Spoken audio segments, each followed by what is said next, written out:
Finally, today, let's look at the important committees to know in the Senate.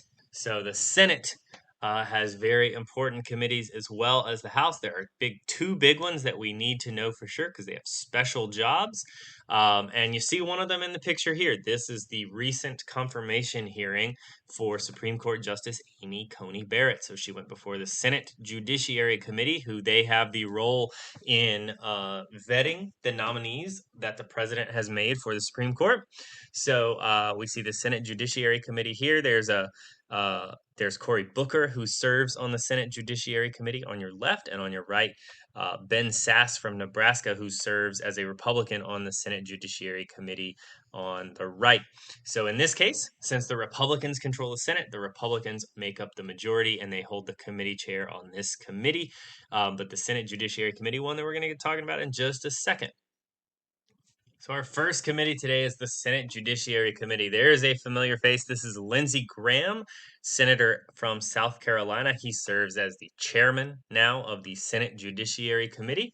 Senate Judiciary Committee is very important because you remember the unique power of the Senate is that they approve all of the president's appointments.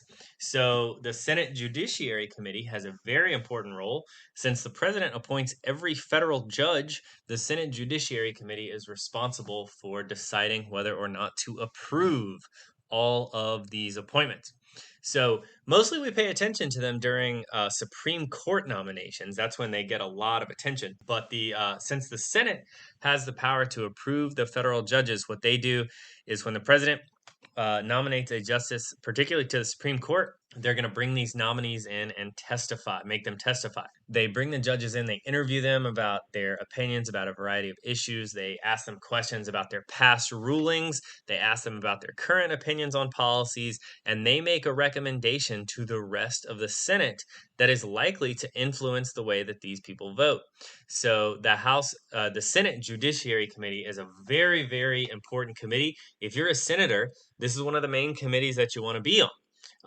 We have seen in class this year, we've seen some clips of the Senate Judiciary Committee in action because we had a Supreme Court nomination this year, but you haven't seen any clips from any other committee in any part of Congress at all. So this committee, it's not that they have the most power in the world, but they are a very high profile committee. So this gives you a chance to get your name out there and make a name for yourself. Senator Kamala Harris has been on this committee for the last three Supreme Court nominations, and she's been particularly good at questioning these nominees and got a lot of attention for the way that she questioned those nominees, and probably had a role in her ability to be chosen as the candidate for vice president. So this is the kind of committee where you get a chance to make a name for yourself nationally more than just beyond your state. The people that are on this committee, a lot of them are senators that you have heard of. Whether you think you know a lot of senators or not, a lot of the ones that you've heard of are on this committee. Lindsey Graham, Ted Cruz, Kamala Harris, Cory Booker, Amy Klobuchar. These people ran for president because they were famous nationally, and they get famous because a lot of attention is on this committee. So the Senate Judiciary Committee has this important role of approving the federal judges, and they have this role because only the Senate is responsible for approving the president's nominees. Another job that we gave only to the Senate and not to the House of Representatives is the ability to ratify treaties. Okay, that is a power that only the Senate has. One of the important committees that we have to know by name is the Senate Foreign Relations Committee. The Senate Foreign Relations Committee deals with foreign relations of all different types, but because the Senate has that unique power instead of the House, the Senate Foreign Relations Committee is responsible for reviewing the treaties that have been negotiated and agreed to by the President of the United States. They make the decision on whether or not they're going to recommend to the rest of the Senate if that treaty should be ratified. Any treaty has to be ratified by 2/3 of the Senate. So if the Senate Foreign Relations Committee says this is a bad treaty, it's not going to be ratified. If the Senate Foreign Relations Committee, particularly if members of both parties say this is a good treaty, then that treaty is going to be ratified by the Senate. So their recommendation is the way that they can influence the votes of the other senators. So they have a lot of power here in foreign relations because of their treaty power. They'll also have a role in approving the ambassadors that the president picks for different countries. But the Senate Foreign Relations Committee, also very important. People that are on this committee get a lot of experience in foreign relations. They travel to different countries and meet with world leaders and things like that. And so, also, this is another place where we will see a lot of people run for president because they have this important foreign policy experience. Joe Biden is a former chairman of the Senate Foreign Relations Committee. So one of his strengths as a senator when he's running for president was his experience in dealing with other world leaders. So he's able to argue that he would make a good choice as president because he's got a lot of experience doing the same thing that the presidents do. So this is the kind of committee that you want to be on because it allows you the opportunity to build your resume and potentially to run for office beyond the Senate. The chairman of the Senate here, this is Jim Risch. He's from Idaho. We may see him in the future because he'll have a lot of tremendous foreign policy experience here.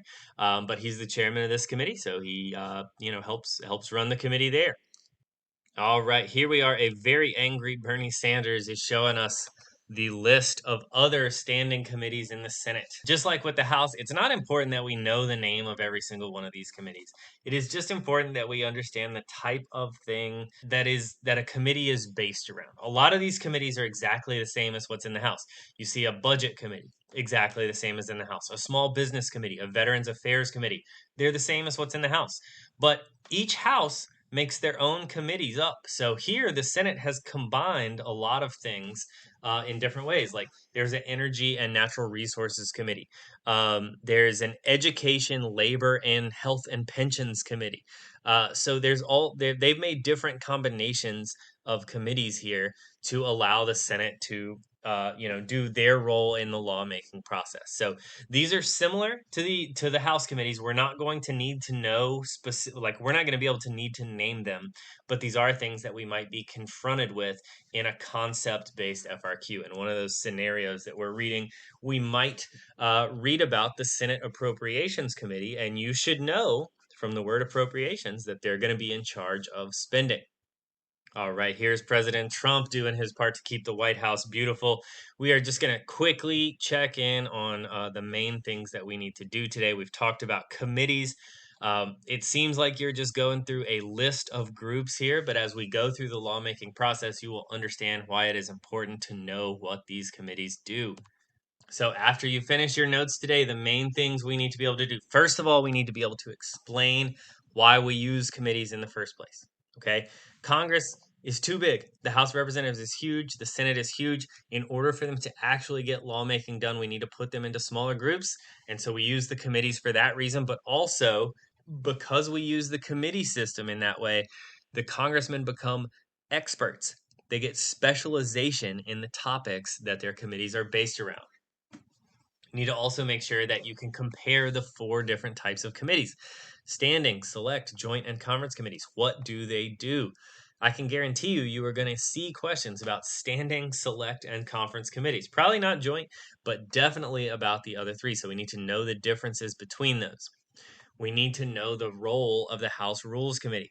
Always pops up on the AP test. So we need to make sure we understand that the House Rules Committee controls the agenda. They decide when a policy gets voted on. And we also need to know those critical committees in the House and the Senate. So the ones we need to know by name: House Rules Committee, House Ways and Means Committee, House Appropriations Committee, Senate Judiciary Committee, and Senate Foreign Relations Committee. So if we can remember all those things, we are good on the committee system and we are ready to move on to the lawmaking process.